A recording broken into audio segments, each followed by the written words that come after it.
بیویوں کے درمیان انصاف کی جو ظاہری صورت ہے اس کو ہم قائم رکھنے کے پابند ہیں۔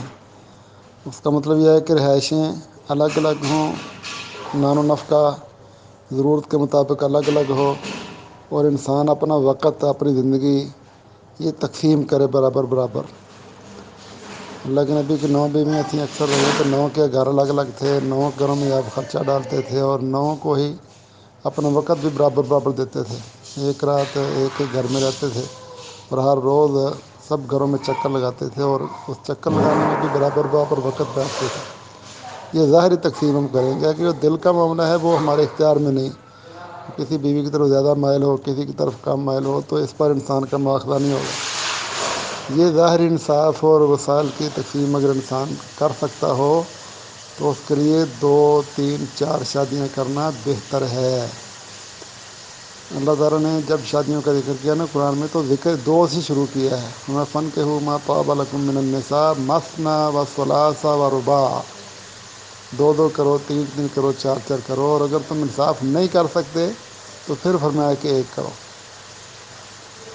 وہ عورتیں جو خاوند کی دوسری تیسری شادی کرنے پر ناراض ہوتی ہیں، وہ اگر انصاف سے دیکھا جائے تو وہ مفاد پرست اور کمینی عورتیں ہوتی ہیں، خاوند کے حوالے سے بھی اور دنیا میں پائی جانے والی دیگر عورتوں کے حوالے سے بھی۔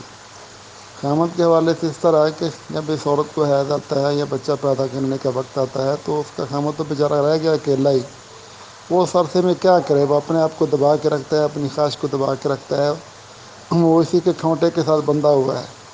اور یہ عورت نہیں اس کو دیکھتی بھی ہے کہ میرا خاوند بیچارہ پریشان ہے، لیکن اس کے اندر اتنی وسعت نہیں کہ وہ کہے کہ تم دوسری شادی کرو اور اپنے آپ کو پریشان نہ کرو، اپنی خواہش پوری کرو۔ اگر یہ خاوند کے ساتھ مخلص ہو، اس سے محبت کرتی ہو تو اس کو کبھی پریشان نہ دیکھے۔ اور یہ حقیقت ہے کہ عورت کے اندر کمزوریاں ہوتی ہیں، جب اس نے بچہ پیدا کرنا ہے تو 3 مہینے وہ بیٹھی رہتی ہیں، حیض کے دنوں میں بیٹھی رہتی ہیں، تو ان دنوں میں یہ تو مجبوری کی شکل میں بیٹھی ہیں، تو وہ خاوند بیچارہ کیا کرے؟ تو خاوند کے حوالے سے یہ خود غرض عورت ہے۔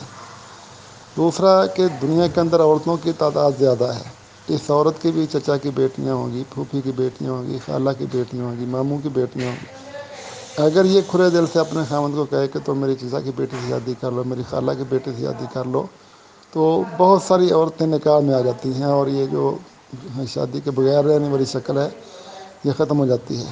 4 عورتیں ایک ہی گھر میں ہوں اور پیار میں بس رہتے تو پھر بیٹیاں بچتی کوئی نہیں۔ ہر عورت کی شادی ہوتی ہے، کوئی عورت بوڑھی نہیں ہوگی، کوئی بیچارے لوگ پریشان نہیں ہوں گے کہ ہمیں رشتہ نہیں ملتا، خاندان بھی سنبھالا جائے گا۔ یہ عورت خاوند کے حوالے سے بھی اور اپن جیسی دیگر عورتوں کے حوالے سے بھی کم ظرف عورت ہے۔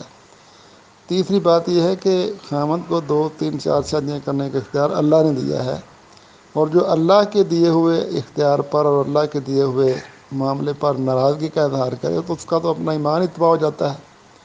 سورۃ محمد میں اللہ تعالیٰ نے بیان کیا ہے ذَلِكَ بِأَنَّهُمْ كَرِهُوا مَا أَنزَلَ اللَّهُ فَأَحْبَطَ أَعْمَالَهُمْ، ان لوگوں نے اللہ تعالیٰ کے نازل کردہ احکامات کو پسند نہیں کیا، اس لیے اللہ نے ان کے اعمال کو برباد کر دیا ہے۔ تو جو اللہ کی دی ہوئی رخصت کو اور دیے ہوئے حکم کو پسند نہیں کرتے، اسے نفرت کا اظہار کرتی ہیں، ان کا تو اپنا ایمان اور اعمال ضائع ہو جاتے ہیں۔ تو ان عورتوں سے وہ اللہ سے ڈرنا چاہیے، خاوند کا شکر گزار ہونا چاہیے کہ ہمیں اس نے گھر دیا ہے، ہمارے لیے کھانے پینے کی ضرورتیں جمع کرتا ہے، ہماری زندگی اس نے اچھی بنائی ہوئی ہے، ہمیں خاندان میں عزت دی ہوئی ہے، تو ہم بھی اس کو عزت دیں، اس کا احترام کریں۔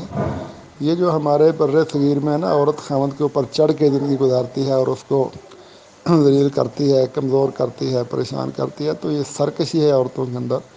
اگر خاوند کو چودھری بنایا جائے، اس کو عزت دی جائے، اس کو وقار دیا جائے تو پھر یہ سوچ آتی ہی نہیں ہے۔ ہماری عورتیں اپنی ضد کر کے اپنے خاوند کو دبا کے ایک نوکر کی بیوی بننا پسند کرتی ہیں۔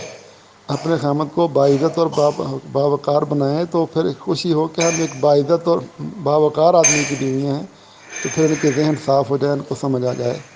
اللہ تعالیٰ ان کو ہدایت دے۔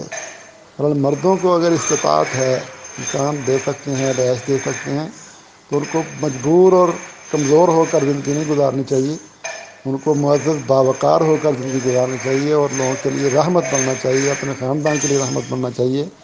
2 3 4 شادیاں کریں، اللہ اولاد بھی دے گا، اللہ تعالیٰ اس کو خاندان کے لیے بابرکت بھی بنائے گا اور معزز بھی بنائے گا۔ اور جو عورت بلا وجہ کل کل ڈالتی ہے اور پریشان کرتی ہے اس کو فارغ کر دینا چاہیے۔ کھلی سوچ والی، اچھی سوچ والی، اچھے اخلاق والی عورت ہو تو یہ برکت والی چیز ہے۔